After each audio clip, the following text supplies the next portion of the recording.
2021년 4월 13일 오늘의 말씀을 함께 나누도록 하겠습니다. 오늘 말씀의 제목은 힘을 따르는 사람들입니다.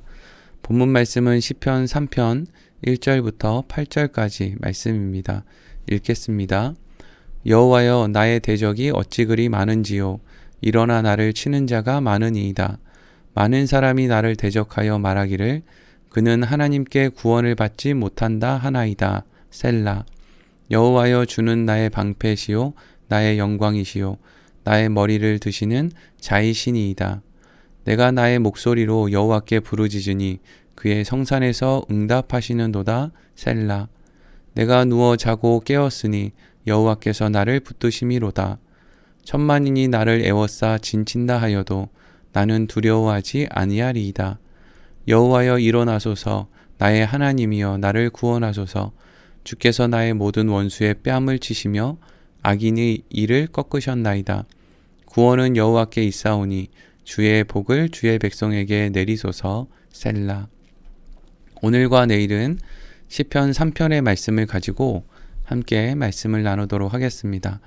시편 3편의 말씀은 다윗이 그의 아들 압살롬을 피할 때 지은 시라고 하는 제목이 붙어 있습니다.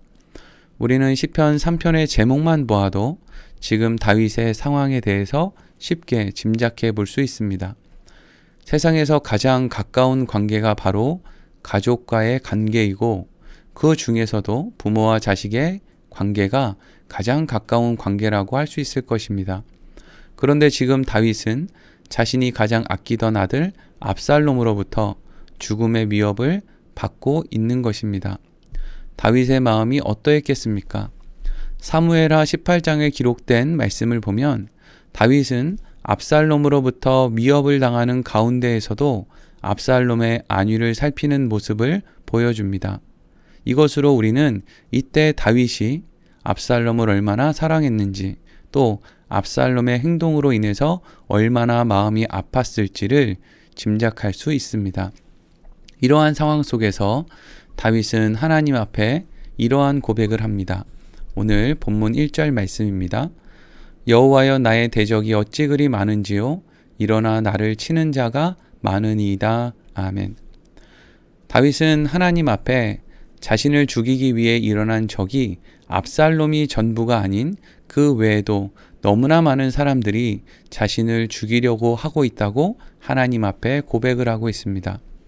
자신의 편이라고 생각했던 사람들이 자신을 배신하고 자신을 죽이려고 한다면 얼마나 속이 상하고 당황스럽고 또 마음이 아프겠습니까? 그런데 이때 다윗을 죽이기 위해서 압살롬과 같은 편에 섰던 사람들은 어떤 사람들이었겠습니까? 다윗과 함께 생사고락을 함께 했던 전장의 전운들이었고, 또 다윗에게 은혜를 입어 다윗의 왕국의 신하가 된 사람들이었습니다. 이러한 사람들이 다윗을 죽이기 위해 압살롬의 편에 섰다는 것을 알았을 때 다윗의 마음은 절망 그 자체였을 것입니다. 믿었던 사람들에게 배신을 당한 것만큼 낙심이 되는 일은 없을 것입니다. 그런데 이 사람들이, 그렇게 다윗과 가까웠던 사람들이 다윗을 대적해서 죽이려고 했던 이유가 무엇입니까? 오늘 말씀 2절 말씀입니다. 많은 사람이 나를 대적하여 말하기를 그는 하나님께 구원을 받지 못한다 하나이다. 아멘. 사람들이 다윗을 배신하고 압살롬의 편에 서서 다윗을 죽이려고 했던 이유는 다윗이 그들에게 어떠한 잘못을 했기 때문이 아니었습니다. 가장 중요한 이유는 다윗보다 압살롬이 더 젊고 힘이 있다고 그들이 생각했기 때문이었습니다. 그들은 자신들이 다윗을 따르지 않는 이유를 하나님께 그가 구원을 받지 못할 것이기 때문이다 라고 말했다고 기록하고 있습니다. 겉으로는 그가 하나님께 구원을 받을 만하지 못하기 때문에 우리가 그를 따르지 않는다 라고 말했지만, 그들이 압살롬을 따랐던 이유는 사실 압살롬에게 더 큰 힘이 있다고 생각했고, 그 힘을 따르는 것이 자신들에게 더욱 유익할 것이라고 생각했기 때문이었습니다. 여러분, 오늘 우리가 말씀을 통해서 생각할 것은 바로 이 대목입니다.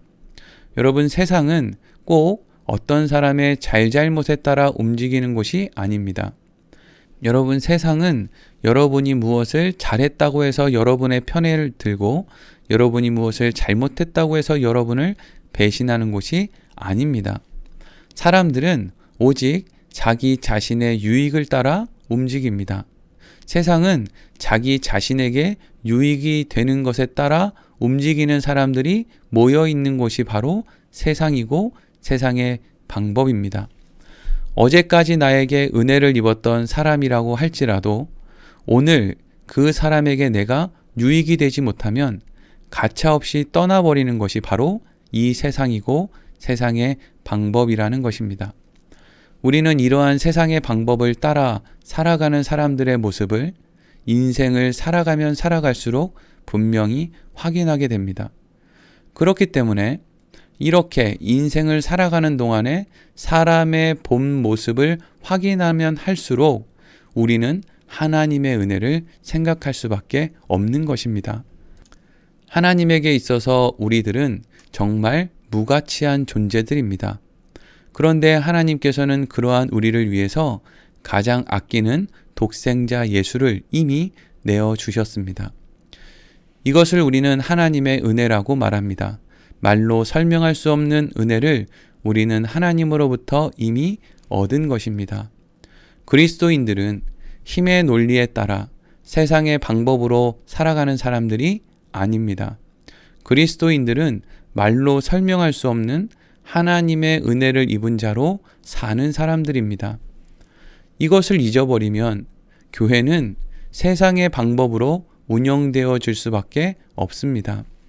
사랑하는 성도 여러분, 교회는 세상의 방법과 같이 힘의 논리에 따라 성과를 내고 업적을 쌓는 곳이 아닙니다. 나에게 유익이 되는 것을 따라 편을 드는 그러한 곳이 교회가 아니라는 것입니다. 교회는 하나님의 은혜를 입은 사람들이 하나님의 은혜를 나누는 곳입니다. 교회는 빨리 발전하거나 업적을 쌓거나 성과를 낼 필요가 없는 곳입니다. 많은 사람들을 모으기 위해서 특별한 훈련을 할 필요가 없는 곳입니다. 우리가 해야 될 것이 있다면 그것은 열심히 하나님의 은혜를 입은 자로서 사람들에게 은혜를 베푸는 것입니다. 그리고 우리가 훈련해야 될 것이 있다면 그것은 기다리는 훈련, 용서하는 훈련, 양보하는 훈련, 미소 짓는 훈련이 필요할 뿐입니다.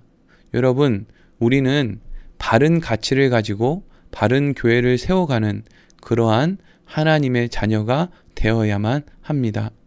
오늘 말씀을 마치도록 하겠습니다.